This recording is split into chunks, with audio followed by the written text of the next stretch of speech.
going on, coding family? How are you? How are you doing, y'all? Who got allergies? Me. Y'all, it's just been horrible in Texas. My allergies, y'all, it's rough in these streets. I don't want to have to move from Texas, y'all, but look, these allergies ain't no good. Anyway, so today, y'all, we back again with another one. I hope y'all are doing well. Today, we're going to talk about salaries. We're going to talk about the 2025 salaries that AAPC has posted. These statistics come from 2024 and they apply them to 2025. So I kind of wanted to give y'all a gist of what the salaries are now for certain specialties. I'm going to tell y'all the top 5 specialties right now, and we're gonna get into it about the specialties and the percentage of people working remote, because I feel like a lot of y'all are concerned about if you'll be able to work remote, because when you work remote, you can come to work in your pajamas and your bunny slippers. Some of y'all have that, in your hair bonnet. Some of you can just drop your kids off at work and come right back home. When I say that it is very, very, very convenient, please believe me. The areas that I save money in, I don't have to buy clothes. I don't have to buy heels. I don't have to pack my lunch. I don't have to eat out if I don't bring lunch to work. Gas, that's a saver right there. And who trying to get in traffic in the morning? Who trying to be in this traffic? Not me, because if y'all know what Texas traffic is like, and I-10 is hell. I-10, they always working on I-10, I feel like, and ain't nothing getting fixed. But anyway, I digress. So let's get into these salaries. The first one is a certified professional biller. Certified professional biller is starting at $64,000. For the certified professional coder is starting at $66,000. For a CRC, which this is a certified risk adjustment coder, their salary is starting at $74,000.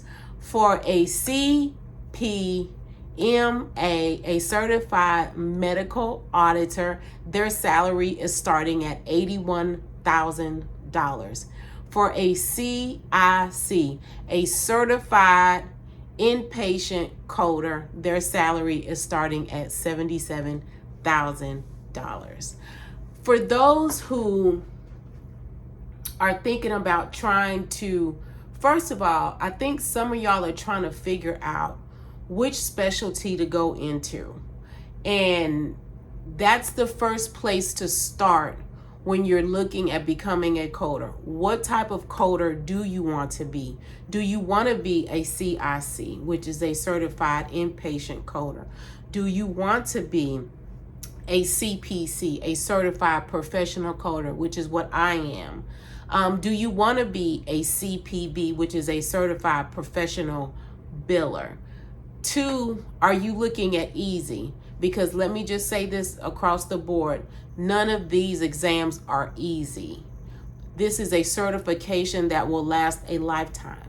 Nobody can take this certification away from you. So you have to think, if you're ready to start, then start.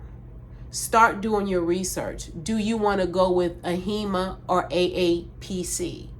Which one do you want to go with? These are the people who will issue out your certification. They'll also handle your yearly dues as well. So you have to think, those are some things to think about. And then 2, think to yourself, are you self-study? But the first thing that I would ask myself, if I'm looking at becoming a coder, is, am I good at studying alone? Can I stay on track? And that is key. And I absolutely know people who have studied, who have done self-study and passed. You have to make sure that you have good study material. So I actually have a video on that. I'll link it below on the material that you need. Also, I have my G&G coding study guide that helps you to stay on track weekly and monthly. It gives you ideas, hints on what to study, how to study, flashcards, medical terminology. It has tests in it, and that product is now on Etsy. And also in the next 2 weeks, we will have the G&G study medical coding guide on Amazon, and that will be hard copy.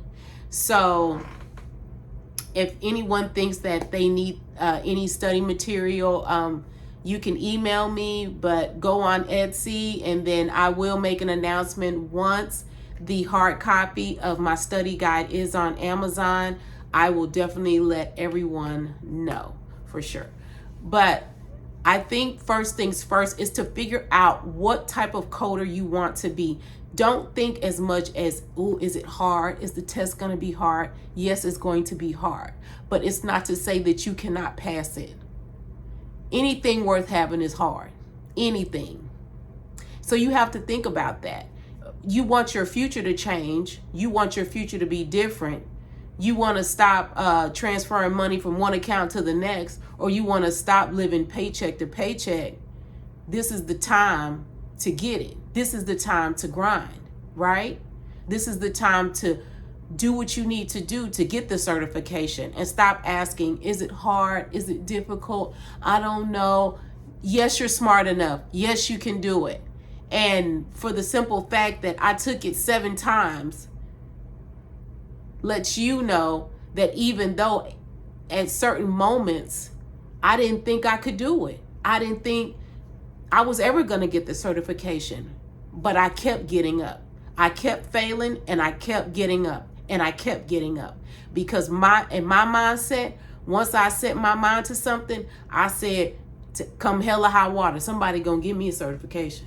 I don't know what type of certification y'all got back there, but somebody gonna give me something, or you gonna keep seeing his face. And that was real, because I'm showing up, and I'm studying, and I'm trying. And if you show up for yourself, showing up for you, don't do it for nobody else. Show up for you in this lifetime. We only get one opportunity. Show up for you, and show you that you can pass the exam and have the life that you want to have. If you want to go to Cancun once a year because you can afford it, because you got the certification, and because you're making $70,000 a year, show up for you. This is the time. Stop asking the question, is it hard? I don't know if I'm going to be able to pass. Get that out your mind. Is your future worth changing? Is it worth not living paycheck to paycheck? Because some of us got sick of that. That's all I'm saying. That's all I'm saying. And so let's talk about the percentage of people who are working from home. The percentage of people working full-time remote is 64% of coders are working from home. This saves you so much money. Even if you think about starting your first job and you may not be making $64K, right? You may be starting out at, let's say, $55K a year. Even if you think about that, think about how much money you save in gas, clothes, food, transportation. Think about all the money that you do save. So you'll have a little bit more on your paycheck that you're able to negotiate with on your own, that you can put in a savings account. The money that you would spend driving to work, say you spend $20 a week, and you could put $20 a week in your savings account. By the end of the month, you got $100 saved, which you would have used that for gas, but now you can just save it and have you some savings. So it works. It definitely works out. So for those working on site, is 20% of coders. 20% of coders are working on site. Now, when you go in to discuss the job, and they're talking to you, and you're going through the interview, and they're talking to you, ask them, will I have to come on site? So if you have to come on site, will you have to come on site every day? Or will it be hybrid? That's another thing. So hybrid is working part-time home and part-time on site. So 14% of coders are working hybrid. Hybrid is not bad. Actually, I probably thought at some point I would have been better hybrid. I say that because it took me a minute to switch from working 15 years on site at the hospital to now working at home. And now I'm sitting in my house and it's just really, really quiet. Like I want to tell somebody, good morning, but the only person I'm telling good morning is the computer screen. So it was a big jump for me because I am an extrovert. So it was kind of hard. Now, some of y'all say y'all be cool with it. Y'all be cool with it because y'all sick of y'all coworkers. You be like, ooh, if that girl look at me one more time, I'm going to bust her one. See, so you ain't going to have that issue when you work from home. It's going to be perfect. So whatever gets you to that place, to start studying, to start going for the certification that you desire. So if you go on AAPC, they have a list of certifications. They have so much information wherever you need to start. And if you need any information from me, I will also link my email below. I do have a coding course, a beginner's coding course starting February 2026. Registration will begin in November. I will continue to update y'all on that when we get closer to that date. But this will be a 4-month course. It'll be a beginner's medical coding course. We will go through medical terminology. We will go through scenarios. I will help you to code, and by the time the class is done, you will know how to code and you will know medical terminology because I will beat your brain with medical terminology. So my previous students know that about me, but just to prepare you to become a medical coder, my class is not that expensive, but there are some requirements as well. And also, I do have payment plans. So I do offer a payment plan for the course. So if you are interested as well, just let me know. I will email you the packet if you're interested in the February 2026 Beginners Medical Coding class. If this is your first time, you know nothing about coding, you know nothing about how to code, you don't know anything about medical terminology, come on in. I'm going to help you. And we're going to get you to knowing what medical terminology and medical coding is all about. But I hope y'all are doing well. I hope y'all have a great rest of the week. I will talk to you soon.